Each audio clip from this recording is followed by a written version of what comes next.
Nirbhaya case में supreme court आज सजा का ऐलान कर सकता है। 16 दिसंबर 2012 को दिल्ली में निर्भया कांड हुआ था। चलती बस में गैंगरेप की वारदात को अंजाम दिया गया। आज सुप्रीम कोर्ट यह तय करेगा कि इस केस से जुड़े 4 दोषियों को फांसी की सजा मिलेगी या नहीं। उनको फांसी होगी, ये तो 100% सच है कि उनके वकील जो भी बचाव पक्ष के थे वो कोई ऐसी दलील नहीं दे पाए जिसको कोर्ट ये कह सके कि नहीं, इस पे कुछ विचार करने की जरूरत है। 16 दिसंबर 2012 को हुई इस वारदात में 6 दोषी थे। बस के ड्राइवर राम सिंह ने तिहाड़ जेल में खुदकुशी कर ली थी। 3 साल रिमांड होम में पूरा करने के बाद नाबालिग दोषी भी रिहा हो गए। बाकी के बचे 4 दोषी मुकेश, विनय, पवन और अक्षय को लोअर कोर्ट ने 13 सितंबर 2013 को फांसी की सजा सुनाई। दिल्ली हाईकोर्ट ने 13 मार्च 2014 को चारों की फांसी की सजा को बरकरार रखा। हाईकोर्ट के फैसले को चारों ने सुप्रीम कोर्ट में चुनौती दी। इसके बाद सुप्रीम कोर्ट ने इस केस में लगभग 1 साल तक सुनवाई की और 3 जजों की खंडपीठ ने 27 मार्च को अपना फैसला सुरक्षित रख लिया। आज इस केस में justice Deepak Mishra, justice R Bhanumathi और जस्टिस अशोक भूषण की पीठ दोषियों की याचिका पर अपना फैसला सुनाएगी। आतंकियों के खिलाफ कश्मीर में सबसे बड़ा सर्च ऑपरेशन। 27 साल बाद घाटी में ऑपरेशन क्लीन अप। शोपियां और पुलवामा में कई घंटे चले कॉम्बिंग ऑपरेशन की तस्वीरें देखी। 20 से ज्यादा गांवों की घेराबंदी की गई। 4000 से ज्यादा जवानों ने पूरे इलाके को घेर लिया। 1990 के बाद ऐसा पहली बार हुआ जब कश्मीर में सेना, सीआरपीएफ और जम्मू कश्मीर पुलिस ने एक साथ door to door search operation चलाया। इस दौरान हेलीकॉप्टर और ड्रोन की भी मदद ली गई। इस ऑपरेशन का मकसद उन आतंकियों को पकड़ना और उनके ठिकाने ढूंढना है जो लगातार सोशल मीडिया पर अपने वीडियो अपलोड कर रहे थे। उन आतंकियों को तलाश करना है जो एक के बाद एक बैंक लूट रहे हैं। आज कोई नया कॉम्बिंग ऑपरेशन नहीं हो रहा है, रेगुलर अफेयर है। अब की बार जो बैंक लूटे गए हैं, कुछ हमारे पुलिसकर्मी मारे गए हैं, so it is just to make sure that the situation is brought under control.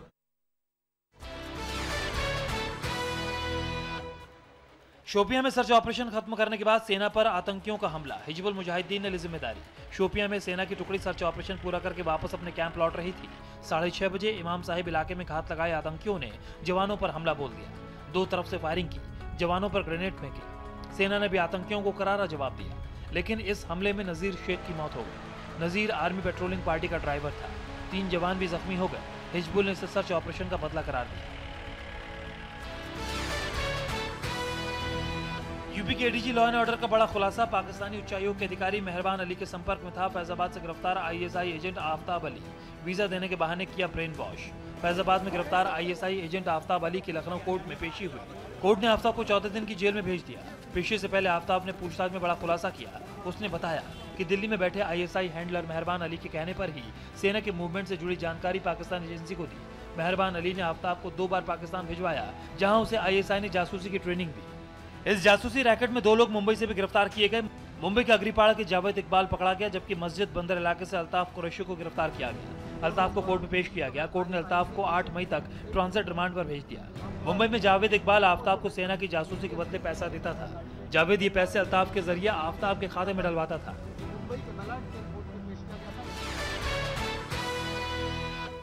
नक्सलियों के खिलाफ बड़ी कार्रवाई। छत्तीसगढ़ के बीजापुर में एनकाउंटर के दौरान 2 नक्सली ढेर।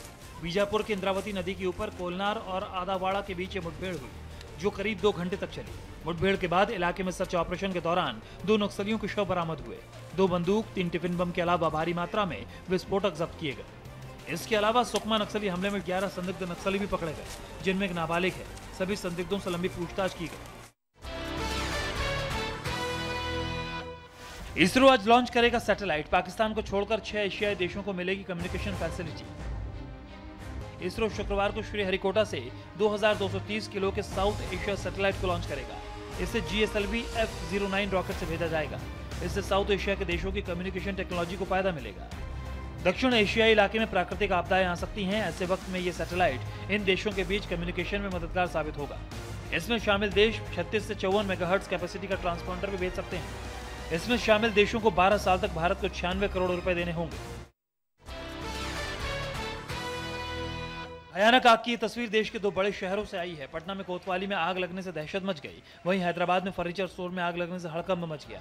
पटना कोतवाली में अचानक आग लगने से भगदड़ का माहौल हो गया। थोड़ी ही देर में आग ने कोतवाली के बड़े हिस्से को चपेट में ले लिया। थाने में मौजूद पुलिस वाले वक्त रहते बाहर निकलने में कामयाब रहे, लेकिन थाने में रखी गई गाड़ियां जलकर खाक हो गई। दमकल की कई गाड़ियों ने काफी मशक्कत के बाद आग पर काबू पाया।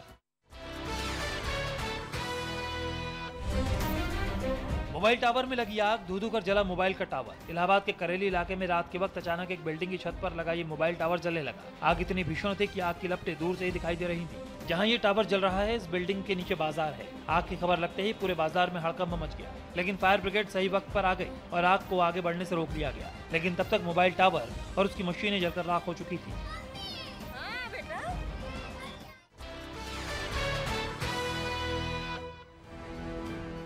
केजरीवाल के 2 मंत्रियों की बड़ी मुश्किल। टॉक टू ए के मामले में सिसोदिया पर केस दर्ज करने की तैयारी में सीबीआई। बिना टेंडर कंपनी को ठेका देने का आरोप। बेटी की नियुक्ति और हवाला केस में फंसे सत्येंद्र जैन।